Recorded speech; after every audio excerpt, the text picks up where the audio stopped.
Economy writer and journalist Karin Bångman.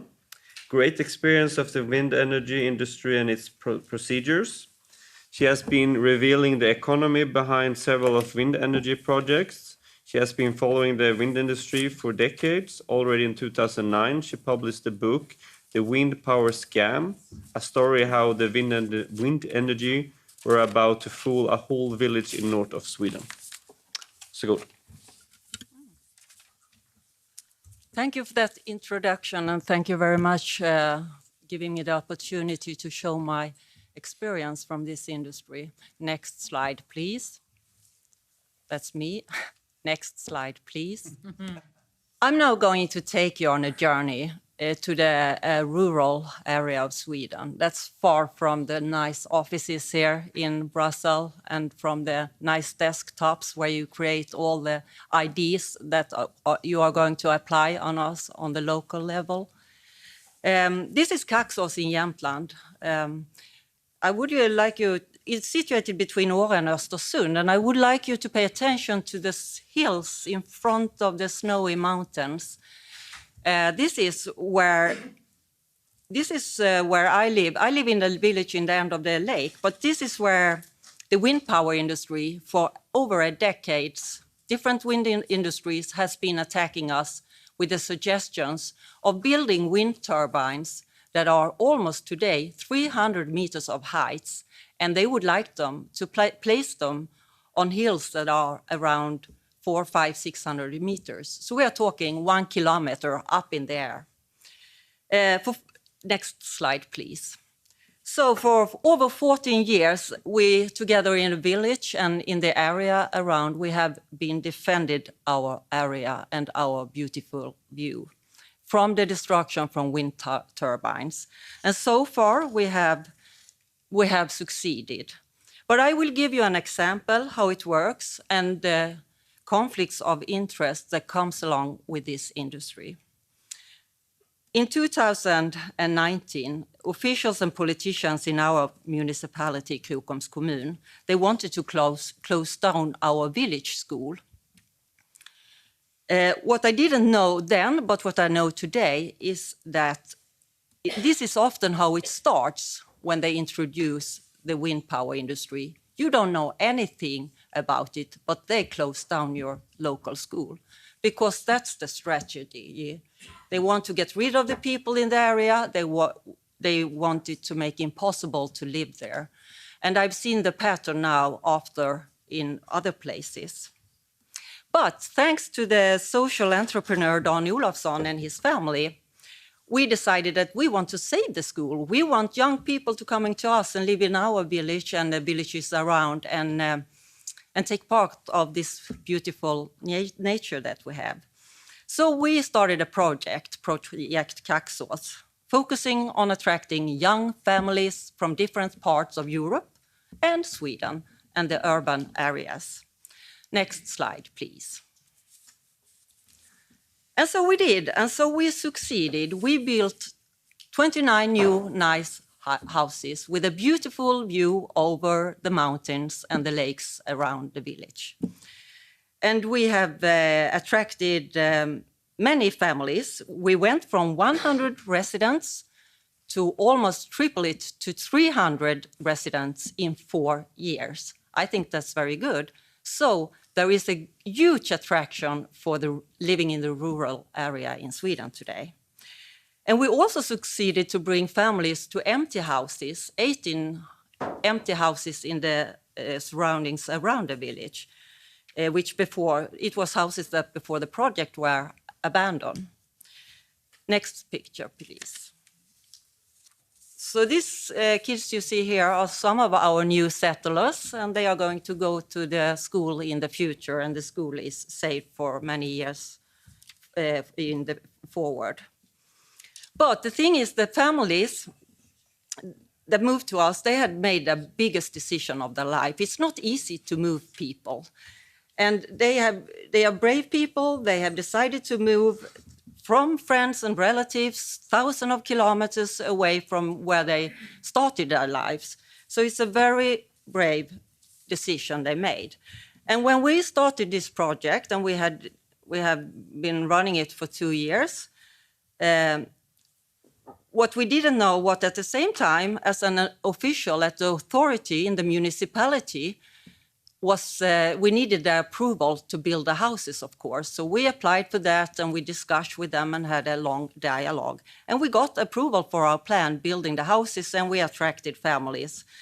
But the same person negotiated with Vattenfall to build the largest land-based wind industry in Sweden right around our whole residential area, both the new one and the old one, on the heights you saw in the first picture. And it was only by a coincidence we got to know, even though we had had this dialogue for a long time with the municipalities, authorities, and officials. So what happened was that we got this news from a landowner, a private one. Of course, he was not living in Jämtland. He lived in Stockholm, and he inherited the land. So he saw, oh, wow, I can make some money of my older generation's land that I still own in Jämtland and build and get the wind power there. So we got this news by him. And when you get that news and you have attracted so many families that had made a life decision, it's very difficult for you. Now we can talk about sleepless nights. You can talk about stolen lives. And we had made a great investment in those young families as way to come to the village. And none of them, because we had to ask them, we didn't know, do you like wind power? Do you want to have wind turbines here? But no one wanted to have any wind turbines in the area. So their expectation of coming to us, to our rural area, was, of course, the untouched nature, the wonderful views, the quietness, the wildlife, the skiing. And, of course, we are a great community with a lot of fun socially as well. And this is what happens when you are confronted with wind power.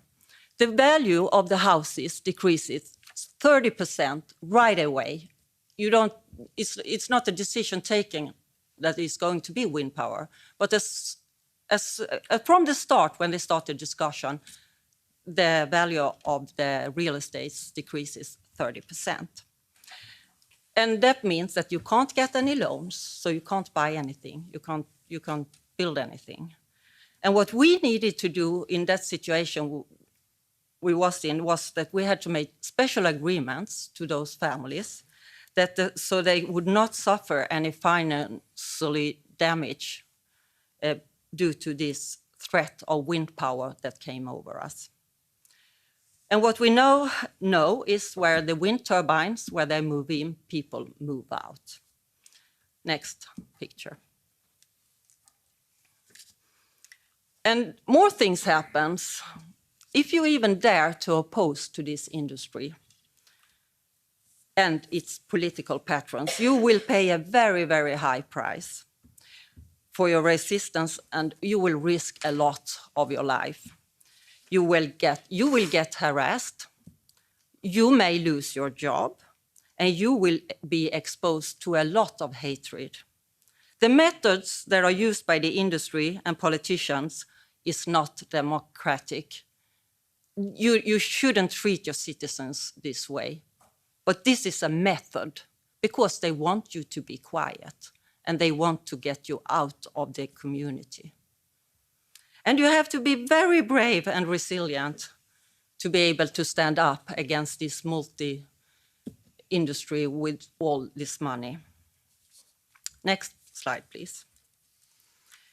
And the things that is happening in Sweden right now is due to the massive spread of wind turbines in our rural areas all around the land. We are facing a complete destruction of our nature.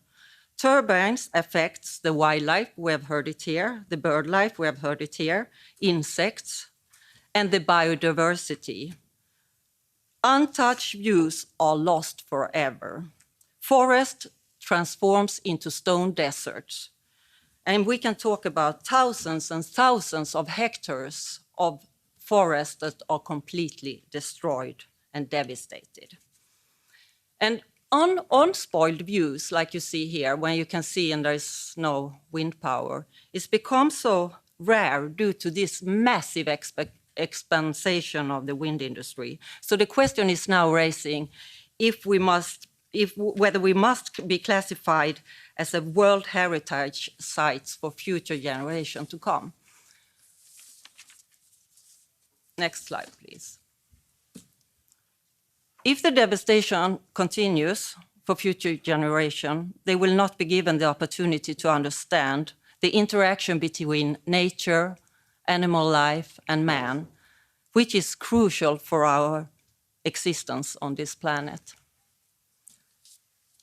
So next, the last slide. So summary, this is what I urge based on my experience, and that is we need to do more unbiased scientific studies, and we need to do analysis on the consequences, and they need to be done immediately. We need to put an end and stop right now to offshore and onshore wind power. And those residents, and there are many of them both in France and in Sweden, that are strongly affected financially by the industry, they must be compensated for the damage caused by the wind power industry so they can find a new life elsewhere. Thank you very much for listening.